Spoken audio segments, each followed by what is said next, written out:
Terima kasih Pak Menko. Teman-teman wartawan, Bismillahirrahmanirrahim. Assalamualaikum warahmatullahi wabarakatuh. Selamat sore dan salam sejahtera untuk kita semua. Seperti tadi telah disampaikan oleh Bapak Presiden dan kemudian ditambahkan oleh Pak Menko mengenai kondisi ekonomi dan hubungannya dengan rancangan APBN 2025 yang merupakan APBN transisi, di mana dipersiapkan oleh pemerintah saat ini untuk pemerintahan terpilih mulai Oktober 2024. Dan ini tentu kita terus berkoordinasi dan berkomunikasi serta terus menjaga sinkronisasi dari rancangan APBN 2025 sehingga bisa menampung semaksimal mungkin tadi disampaikan seluruh program prioritas yang temanya berkelanjutan, akselerasi, dan penguatan.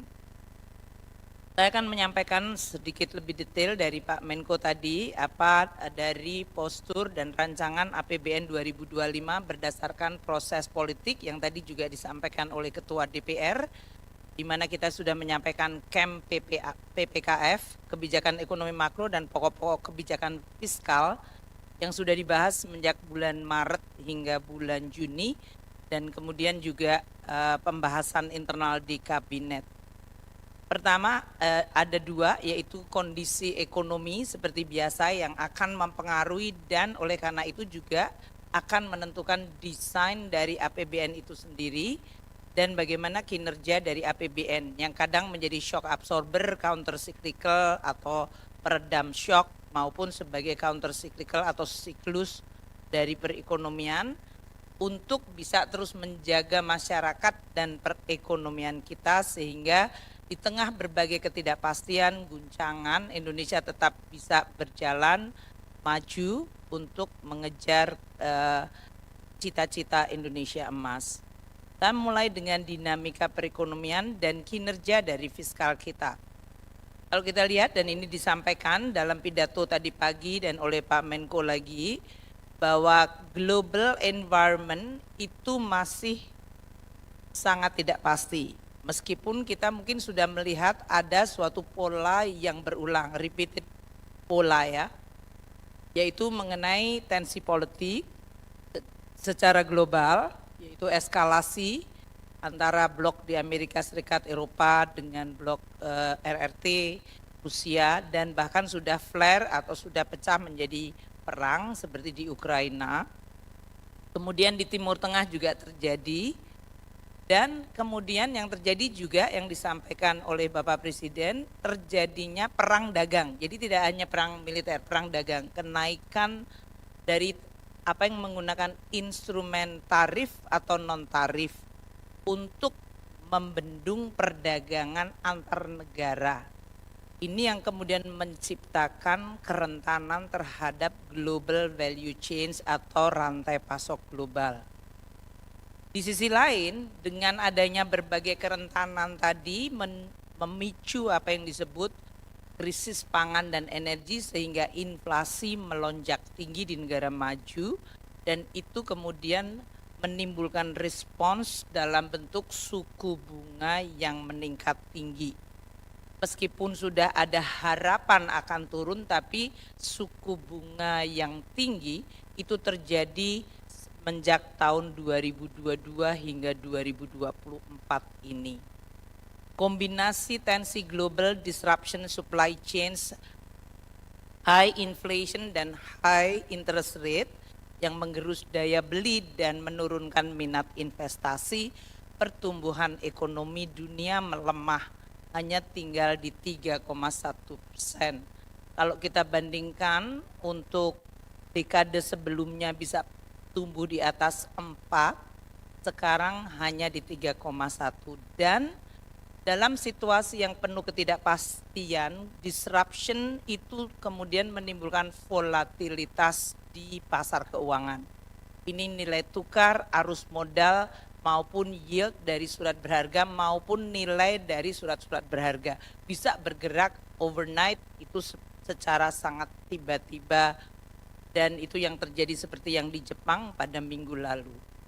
Di sisi lain kita berhadapan dengan faktor fundamental yang berubah, perubahan iklim teknologi digital dan artificial intelligence maupun demografi. Itu 3 structural issue yang pasti akan men-shape atau membentuk dan mempengaruhi perekonomian global dan nasional.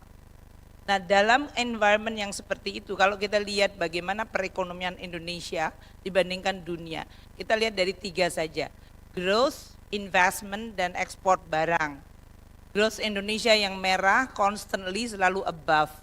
Waktu semuanya tertekuk atau bertekuk lutut terhadap COVID-19, Indonesia rebound dan kita bisa tumbuh tadi di 5% yang disampaikan oleh Bapak Presiden dan Pak Menko. Sementara dunia masih struggle dengan recovery. Mereka masih banyak yang masih recover atau mengalami apa yang disebut scarring effect atau efek luka yang dalam. Investment kita ya, kadang-kadang bahkan kita bisa tinggi pada saat kita memiliki posisi geostrategis seperti punya komoditi seperti nikel dan lain-lain. Nah, inilah performance, berarti ini tidak datang dengan sendirinya. Ini adalah bagian dari hasil berbagai kebijakan termasuk kebijakan fiskal. Dan oleh karena itu, fiscal policy APBN memerankan peranan yang penting untuk menjaga kinerja ekonomi dan melindungi masyarakat. Pertumbuhan ekonomi Indonesia konstan di atas 5% sesudah terutama COVID atau bahkan before COVID, itu despite begitu banyaknya apa yang terjadi di dalam gejolak dunia. Karena kita memiliki domestic demand, consumption rumah tangga yang akan terus dijaga dari sisi daya beli, 53% menjelaskan GDP kita, consumption pemerintah 7%, investment itu hampir 30% dan ekspor 21 minus import 18,9. Dalam environment dunia yang melemah, kita harus make sure fokus bahwa domestic demand kita, consumption, investment, dan to some extent even export yang cenderung melemah, tetap kita bisa push menggunakan berbagai instrumen. Oleh karena itu nanti policy mengenai consumption rumah tangga seperti daya beli, inflasi terkendali, employment creation, itu menjadi penting. Belanja pemerintah dan policy pemerintah ditujukan kepada hal tersebut. Termasuk dalam hal itu nanti adalah berbagai kebijakan-kebijakan di bidang bansos, kesehatan maupun dari pendidikan. Untuk peningkatan investasi, infrastruktur yang selama ini sudah dibangun dan itu meningkatkan konektivitas dan meningkatkan mobilitas sehingga menciptakan tadi lower cost dan juga perbaikan dari sisi logistik distribusi. Selain juga menciptakan attractiveness terhadap investasi baru. Investasi tidak selalu dari luar tapi juga dari dalam di mana kesempatan berusaha muncul. Dan kita menggunakan insentif fiskal secara selektif. Kalau ada sektor tertentu seperti otomotif, electric vehicle mau di-push, atau sektor perumahan yang kita menganggap bahwa itu adalah perlu untuk ditingkatkan, kita bisa menggunakan instrumen fiskal termasuk tax insentif di dalam rangka menciptakan stimulasi. Selain instrumen fiskal seperti belanja subsidi. Jadi kombinasi bisa dalam bentuk belanja subsidi atau dari sisi taxation. Untuk ekspor kita akan terus dukung melalui hilirisasi dan itu memposisikan Indonesia di dalam tren dunia dan membuat Indonesia di dalam strategic value chain global dan itu menguntungkan posisi Indonesia. Tentu masih banyak homework mengenai hilirisasi ini termasuk produk pada level hilir seperti chips dan elektronik yang lain. Dan yang terakhir, transformasi ekonomi Indonesia sendiri, yaitu apakah itu di dalam energi, hilirisasi industri maupun hilirisasi dari sektor pertanian. Itulah yang mungkin menjadi strategi growth kita dan bagaimana APBN fiscal tools akan membantu dan mendukung strategi tersebut. Pertama mengenai consumption rumah tangga yang terjaga. Ini karena inflasi terkendali dan Indonesia seperti saya sudah sering sampaikan menggunakan approach tidak hanya dari sisi monetary approach, tapi fiscal dan bahkan approach secara birokratis administratif itu sangat penting untuk mengadres inflasi yang bukan berasal dari agregat demand. Jadi seperti Mendagri dan kami mengumumkan pemerintah daerah melalui tim pengendali inflasi daerah, Pak Menko tim pengendali inflasi nasional, itu semuanya memberikan kontribusi terhadap stabilitas harga pada tingkat yang kemudian menciptakan inflasi rendah, dan itu membantu daya beli. Pada saat krisis pangan terjadi, krisis energi global terjadi, Indonesia relatifly punya inflasi yang rendah, dan itu menguntungkan sehingga kalau kita lihat growth dari consumption kita bisa terjaga mendekati 5%. Dan itu mendukung growth kita di 5%. Another example untuk meningkatkan konsumsi adalah employment atau kesempatan kerja dan penciptaan kesempatan kerja. Selama periode 2015-2024, 21,3 tenaga kerja tercipta, dan untuk periode 2022-2004 sendiri separuhnya, itu berarti terjadi akselerasi job creation. Rata-rata per tahun berarti adalah 2,1 juta.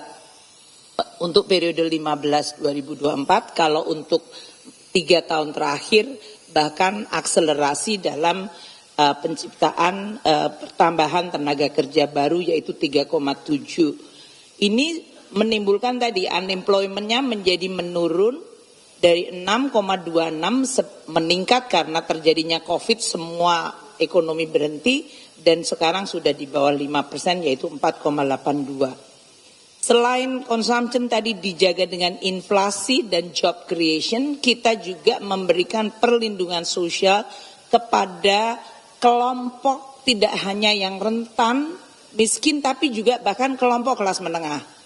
Teman-teman wartawan barangkali membayangkan bahwa kalau dari APBN hanya bansos, PKH, sembako, kemudian Kartu Indonesia Pintar, PBI yang dari tempatnya Kementerian Kesehatan untuk masyarakat agar mendapatkan akses jasa kesehatan.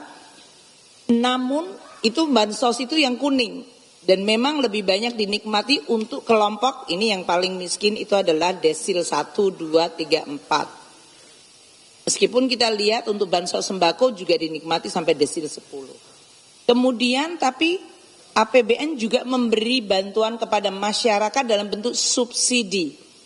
Subsidi dalam bentuk barang, yaitu artificially membuat harga menjadi lebih rendah. Harga-harga untuk BBM, listrik, LPG. Dan kalau kita lihat yang biru muda itu adalah subsidi kompensasi memproteksi daya beli masyarakat hingga seluruh desil. Artinya semua masyarakat, enggak yang miskin, yang menengah dan kaya, semuanya menikmati subsidi tersebut. Memang menjadi persoalan masalah sasaran. Ada lagi satu instrumen fiskal lain yang barangkali tidak familiar tapi sebetulnya penting, yaitu bahwa PPN yang dibebaskan. Jadi banyak masyarakat menganggap bahwa semua barang jasa itu kena PPN. Tapi sebetulnya di dalam undang-undang HPP sangat menjelaskan. Barang kebutuhan pokok, pendidikan, kesehatan, transportasi itu tidak kena PPN.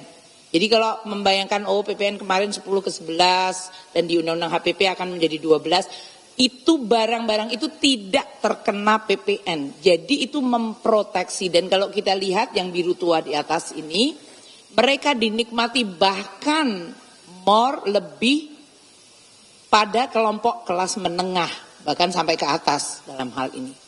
Jadi saya ingin menyampaikan bahwa APBN menjaga daya beli masyarakat agar consumption itu tetap terjaga stabil tadi melalui daya beli, inflasi rendah, melalui job creation sehingga employment bertambah tadi dengan 21,3 juta selama 10 tahun terakhir dan 11,1 3 tahun terakhir.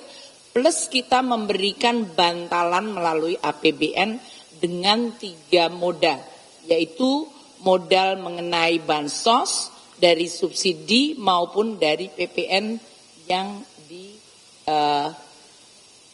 diberikan pembebasan.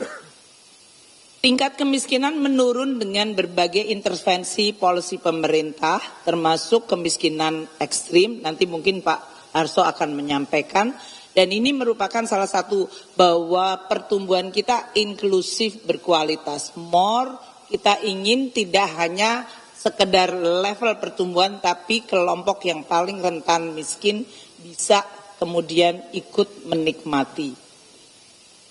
Transfer ke daerah yang selama ini juga sudah diberikan jumlahnya makin meningkat, itu kita lihat mampu mengurangi juga ketimpangan. Karena kalau sosialnya itu makin tidak timpang, akan menimbulkan juga yang disebut tadi modal sosial yang Pak Menko sampaikan.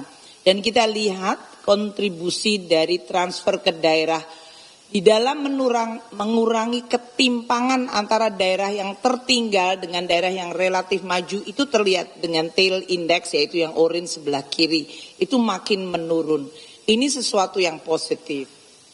Bahkan kalau kita lihat dana desa yang sudah diberikan sejak 2018, kita lihat di sebelah kanan, mayoritas desa itu adalah desa tertinggal, yaitu yang orange.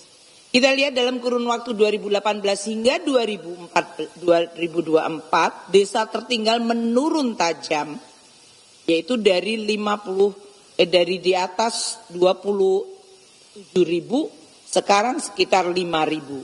Sementara yang biru tua naik ke atas itu adalah desa yang mandiri. Desa mandiri dari 310 desa di 2018, sekarang sudah 17.203 desa yang statusnya mandiri.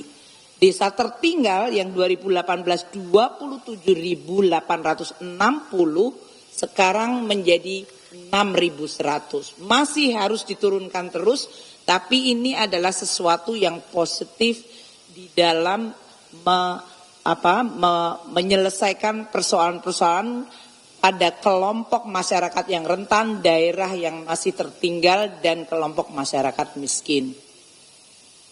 Kalau tadi kita bicara tentang consumption, kita bicara investasi. Investasi kita masih cukup kuat, baik ditopang oleh PMA maupun PMDN dan juga dari perbankan. Kalau kita lihat growth dari investasi masih perlu didorong, tapi kita selalu relatif konstan di sekitar 4,4, tapi tentunya bisa diakselerasi untuk bisa menciptakan pertumbuhan yang lebih tinggi. Investasi yang kuat ini didorong oleh PMA dan PMDN. Kita lihat dari 11 triliun sudah naik lebih dari 2 kali lipat, terutama periode pasca krisis COVID. Jadi ini udah doubling dalam terutama 3-4 tahun terakhir. Kredit bank juga sudah mulai growing untuk total credit growth yang sekarang ini tumbuh di 11,5. Kredit investasi bahkan tumbuh lebih tinggi di 13,9 dan kredit modal kerja yang tumbuh 10,9. Double digit growth dari banking sektor maupun dari PMA PMDN. Ini menciptakan capital yang tertanam dan menimbulkan growth. Nah, sekarang kita lihat beberapa hasil dari tadi kebijakan fiskal maupun kebijakan ekonomi secara umum di bawah Pak Menko Perekonomian dan Marinvest. Bagaimana dia menciptakan hasil. Anggaran pendidikan selama 2015-2023 tadi disampaikan Bapak Presiden 4.006,1 triliun. Dan sudah meningkatkan dari jumlah sekolah dan ini nanti di era Pak Prabowo akan diadres isu mengenai kualitas sekolahnya. Jumlah sekolahnya meningkat, angka partisipasi kasar perguruan tinggi naik. Ini termasuk salah satu indikator mau menjadi negara maju adalah ya jumlah orang yang bisa masuk ke perguruan tinggi. Prevalensi stunting turun, jumlah rumah sakit umum naik, nanti Bapak Menteri Kesehatan dan Menteri Pendidikan bisa menyampaikan, dan jumlah puskesmas juga naik. Ini artinya akses kepada kesehatan selain dari sisi biaya kayak PBI ditanggung, tapi juga lokasi dan juga akses kepada pendidikan, terutama kelompok yang paling vulnerable. Perlindungan sosial, tadi jumlah perlindungan sosial itu 3.127 triliun. dan itu mampu menurunkan angka kemiskinan. Jangan lupa angka kemiskinan sedikit melonjak pada saat COVID dan oleh karena itu kita kembali menurunkan. Tadi Gini koefisien menurun dari 0,4 kita sekarang di 0,379. Pengangguran juga menurun seperti yang tadi disampaikan. Dan anggaran untuk infrastruktur yang sudah kita gelontorkan 3.167,4 triliun itu meningkatkan jumlah jalan yang tol maupun yang bukan tol, belum termasuk irigasi jembatan yang tadi telah disampaikan. Nah, APBN terus mendukung tadi pembangunan, tapi APBN dan fiskal sebagai instrumen terus dijaga agar tetap sehat, kredibel dan sustainable. Kinerja APBN ini pada saat mengalami tekanan kemudian harus recover, dan sekarang kita sudah lihat membaik lagi. Dari sisi penerimaan revenue APBN, pendapatan per GDP sudah mulai meningkat lagi, walaupun terjadi gelombang kadang-kadang komoditas boom atau terjadi beberapa shock. Rasio utang kita menurun, tadi disampaikan oleh Bapak Presiden, termasuk yang terendah di dalam G20 maupun ASEAN. Dan defisit kita relatif terjaga, bahkan Indonesia yang mengalami konsolidasi fiskal tercepat tanpa menimbulkan disruption terhadap growth ekonomi kita. Jadi kalau kita tahun 2023 yang kita tutup Desember yang lalu defisitnya hanya 1,6%, bahkan sudah bisa ditekan di bawah 2, dan growth kita tetap steady di 5%. Ini memberikan kesempatan pada pemerintahan baru untuk memiliki APBN yang relatif kuat sehingga bisa meneruskan perjalanan pembangunan. Nah, sekarang APBN 2025 yang tadi telah disampaikan bahwa Indonesia ingin keluar dari middle income trap, dan untuk itu kita butuh mengakselerasi growth hingga 6 hingga bahkan 8%. Ini artinya pemerintah harus terus fokus untuk meng-create momentum pertumbuhan tanpa mengorbankan stabilitas. Karena kalau growth bisa sesaat tinggi tapi kemudian tidak sustainable dan tidak stable. Dan untuk 2045 dengan aspirasi untuk mencapai high income country, jumlah penduduk kita dengan demographic growth yang sekarang ini diperkirakan mencapai 324 juta. 65% produktif, 70% adalah kelas menengah. Itu akan menjadi the size ekonomi kelima terbesar di dunia. Dan ini menimbulkan motor penggerak ekonomi dunia sendiri. Tapi untuk mencapai itu kita harus menciptakan terus nilai tambah dari setiap sektor. Manufaktur jelas, tapi juga pertanian dan jasa. Jadi komposisi dari manufaktur, pertanian dan jasa harus terus ditingkatkan. Salah satu yang bisa meningkatkan value added dan productivity adalah kualitas dari tenaga kerja. Kalau kita lihat 2015 ke 2023, dengan jumlah tenaga kerja yang lulusan SMP ke bawah sudah mulai menurun di bawah 50%. Dan mulai banyak lebih dari SMA, SMK, dan bahkan universitas. Itu berarti quality-nya sudah mulai bergeser dalam waktu 10 tahun atau dalam hal ini less than 10 tahun, 8 tahun. Ini tren yang akan terus kita jaga untuk meningkatkan kualitas dari labor atau SDM kita. Makanya nanti dari sisi banyak strategi untuk meningkatkan productivity akan bertumpu pada pendidikan, pelatihan, teknologi, dan riset serta development. Hilirisasi dan revitalisasi industri kita telah memberikan suatu daya tahan pada saat ekonomi dunia bergoncang. Kita lihat 3 leading sektor di manufaktur yang punya potensi sangat besar, yaitu industri makanan minuman, logam dasar, ini yang hilirisasi dari pertambangan, dan industri kimia farmasi. 3 ini selalu identik nanti dengan manufacturing base ekonomi kita. Sedang sektor-sektor yang memang tertinggal karena sekarang shift dengan teknologi dan otomasi, dalam hal itu seperti tekstil, alas kaki, industri karet, ini perlu untuk ada semacam afirmasi agar mereka memiliki adjustment yang relatively smooth. Untuk itu, kita akan menggunakan insentif fiskal maupun fiscal tools. Entah itu melalui tadi belanja, membuka kawasan industri, apakah melalui subsidi, atau bahkan menggunakan insentif perpajakan dalam bentuk insentif fiskal, insentif perpajakan seperti tax allowance maupun tax holiday. Ini agar kita bisa terus menjaga momentum industrialisasi yang berbasis pada nilai tambah tinggi. APBN 2025 didesain untuk menjaga transisi ini.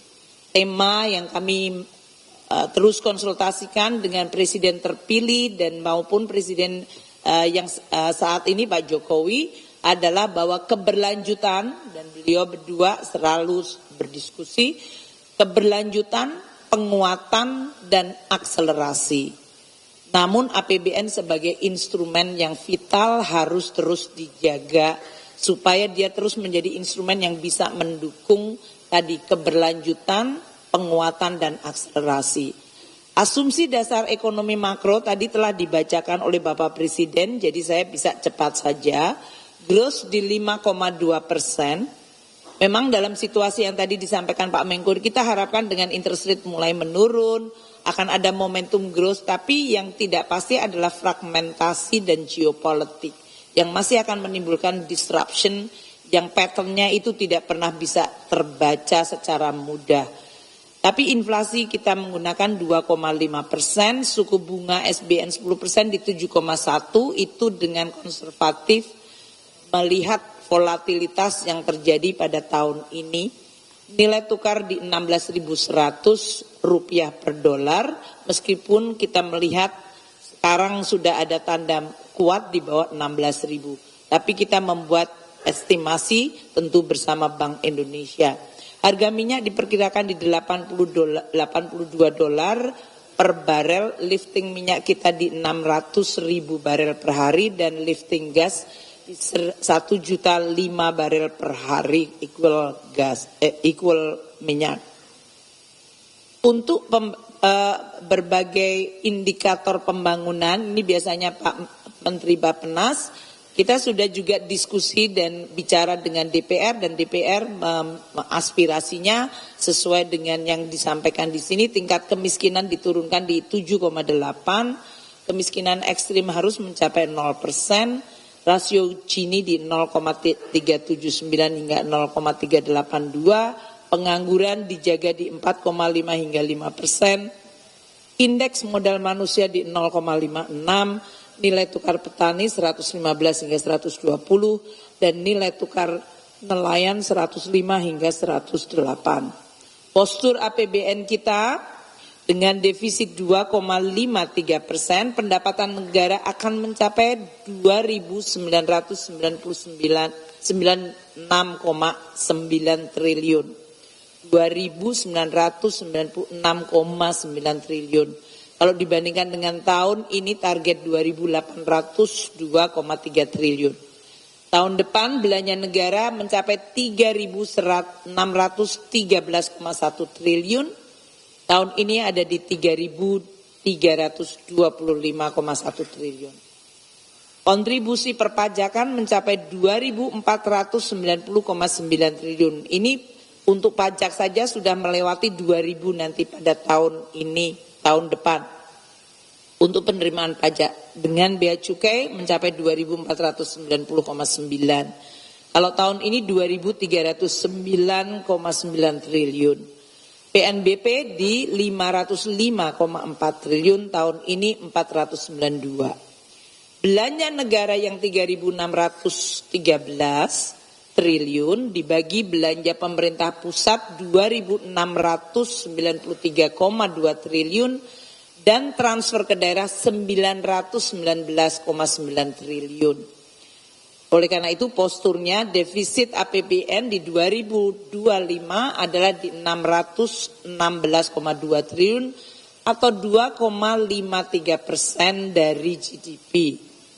Ini dalam hal ini pembiayaan adalah 616. Kalau kita lihat postur ini didesain dengan konsultasi supaya program-program prioritas bisa diakomodasi, diwadahi, dan mulai bisa dilaksanakan pada tahun pertama dari pemerintahan Presiden terpilih. Agenda tematik 2025 kalau kita lihat di sini, pendidikan 722,6 triliun. Yang mungkin perlu di sini dilihat selain program yang meneruskan seperti peningkatan akses tadi, kualitas pendidikan dan menggunakan instrumen yang sama seperti PIP, KIP kuliah, BOS, BOP, PAUD, beasiswa termasuk LPDP, juga pemberian makanan bergizi untuk anak-anak sekolah. Di pemerintahan presiden terpilih juga akan memfokuskan pada renovasi sekolah-sekolah, terutama kelas-kelas dan sekolah-sekolah yang buruk, dan pembangunan sekolah unggulan. Yang biru ini adalah yang berasal dari pemerintah baru untuk penekanan suatu program baru dan akselerasi untuk pendidikan. Kemudian untuk link and match dengan pasar tenaga kerja, apakah menggunakan pendidikan vokasi atau sertifikat, itu nanti sudah masuk di dalam anggaran dan sudah ada di dalam program yang ada. Faktor kedua adalah perlindungan sosial 504,7 triliun. Selain untuk tadi perlindungan sosial yang sudah saya sampaikan seperti PKH, kartu sembako, PIP, KIP, kuliah, kita juga masukkan di sini adalah kartu kesejahteraan yang akan terus diintegrasikan. Yang disampaikan diperkuat, diperbaiki. Juga ada penguatan perlindungan sosial sepanjang hayat, terutama karena kita antisipasi demografi yang mulai menua. Dan penguatan dari graduasi dan dari kemiskinan. Untuk infrastruktur yang mencapai 400,3 triliun, ini terutama infrastruktur yang mendukung ketahanan pangan. Karena presiden terpilih fokus kepada ketahanan pangan, jadi untuk infrastruktur pertanian, jaringan irigasi, dan bendungan maupun sampai dengan kepada daerah nanti. Juga infrastruktur pendidikan dan kesehatan. Kalau ini sudah diakselerasi zamannya Pak Budi Sadikin dan juga dari tempatnya Pak Nadiem dengan PUPR yang melakukan pembangunan. Penyediaan rumah murah menjadi salah satu hal yang akan ditingkatkan. Dan di dalam anggaran infra ini adalah untuk keberlanjutan IKN serta transformasi ekonomi, terutama untuk membuka daerah-daerah industri baru. Kesehatan akan mencapai 197,8, ini nanti Pak Menteri Kesehatan bisa menjelaskan untuk program-program apa saja. Ketahanan pangan menjadi salah satu perhatian dari Presiden terpilih dan oleh karena itu 124,4 triliun.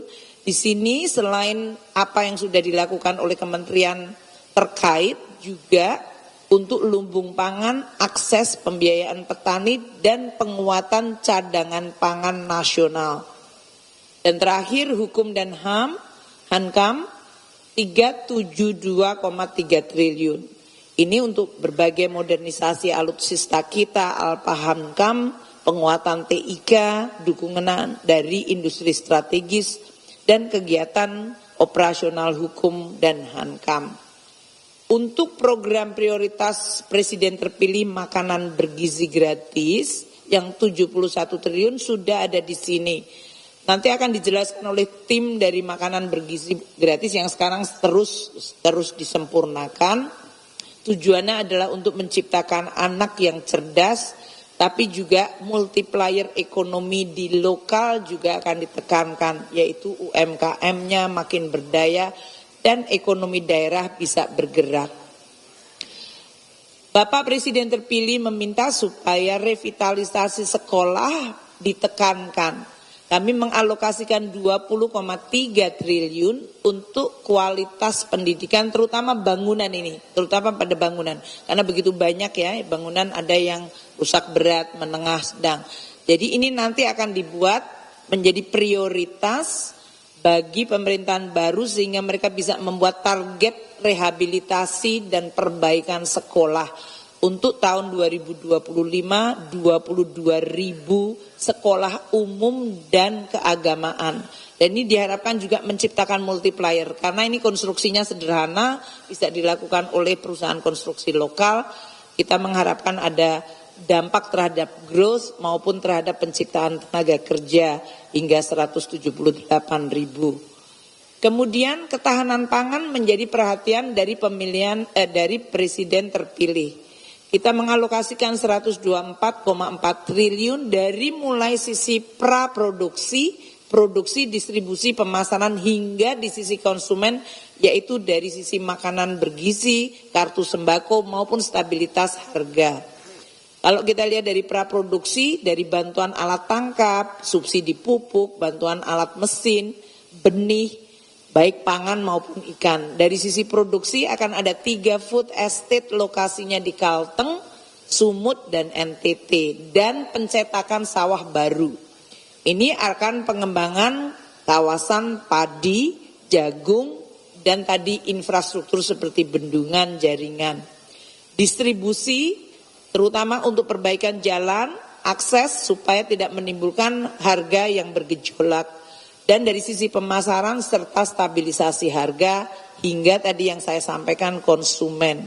Kita juga akan memberikan melalui KUR UMKM terutama untuk UMKM maupun untuk petani yang sudah selalu dikoordinasikan dengan Pak Menko selama ini. Gerakan pangan murah di 39 lokasi akan dilakukan. Ini terutama pada saat biasanya masa-masa paceklik. Ketahanan energi adalah prioritas yang juga penting dari presiden terpilih.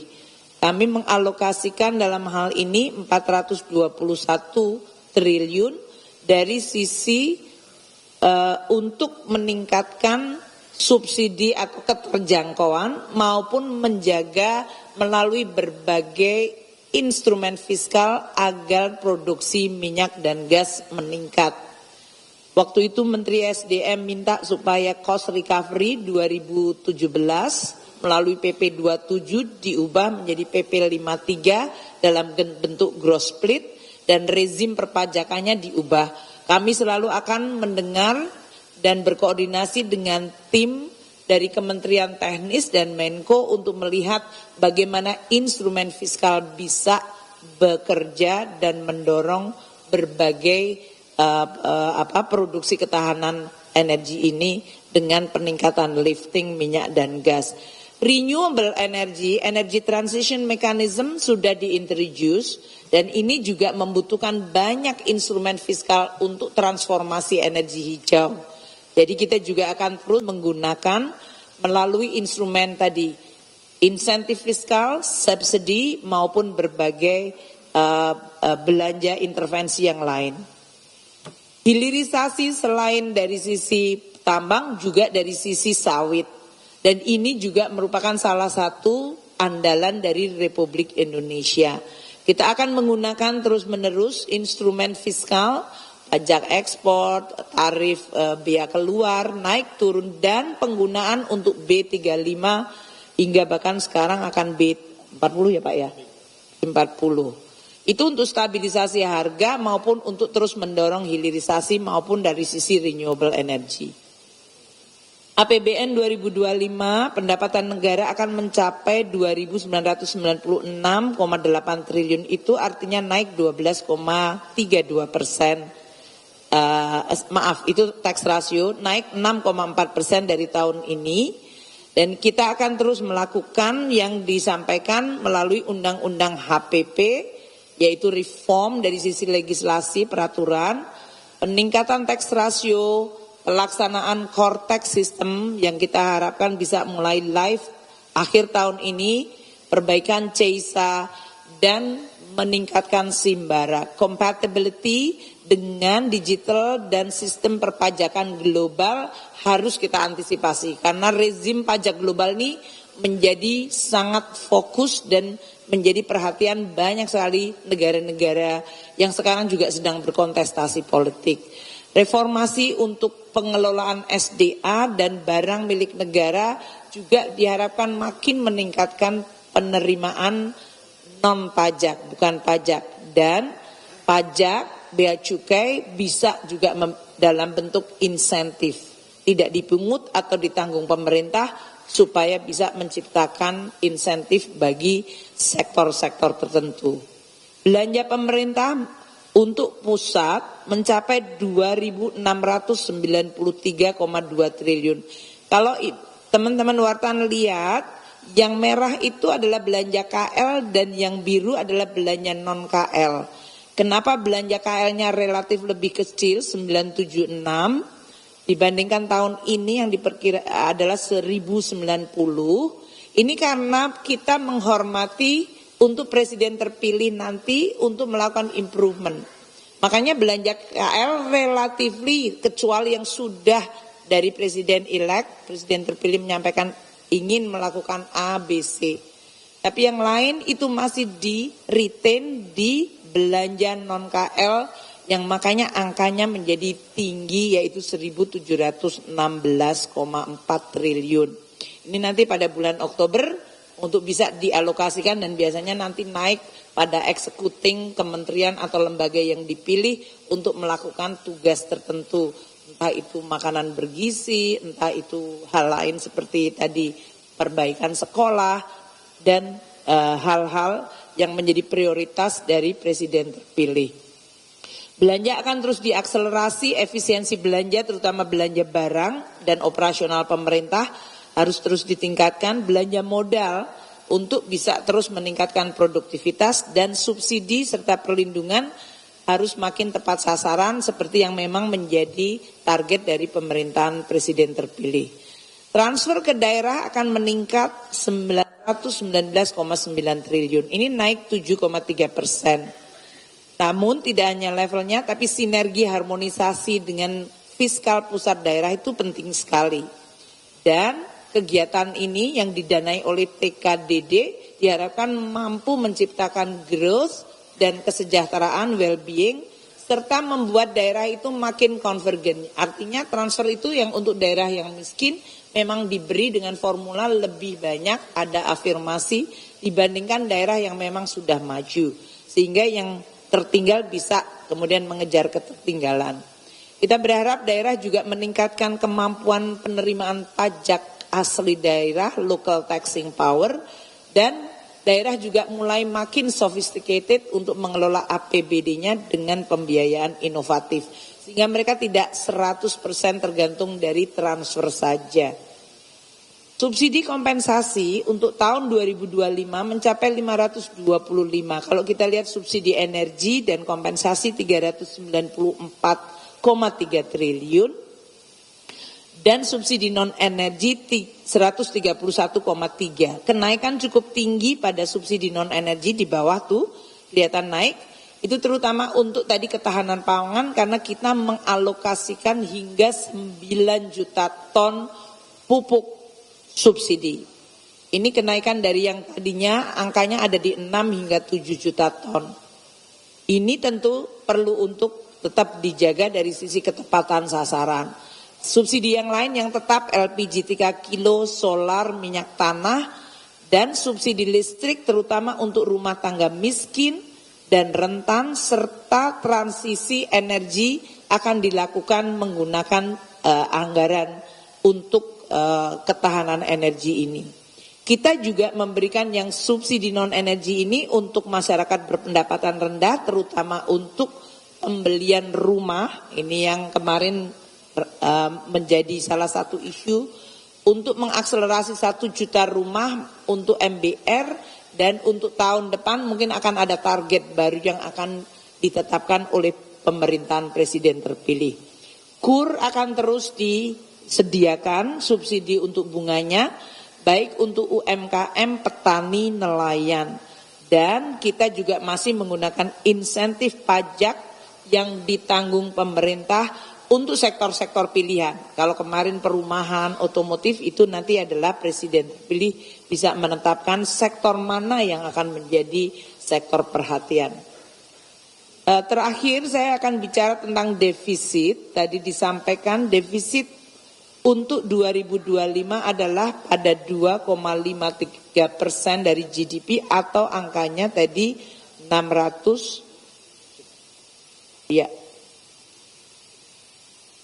2,53%, itu angkanya kayaknya salah deh.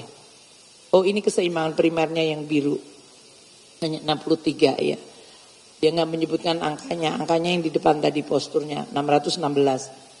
Keseimbangan primer akan mengalami sedikit widening 63,3. Kita berharap ini akan bisa tetap dijaga dan makin mengecil.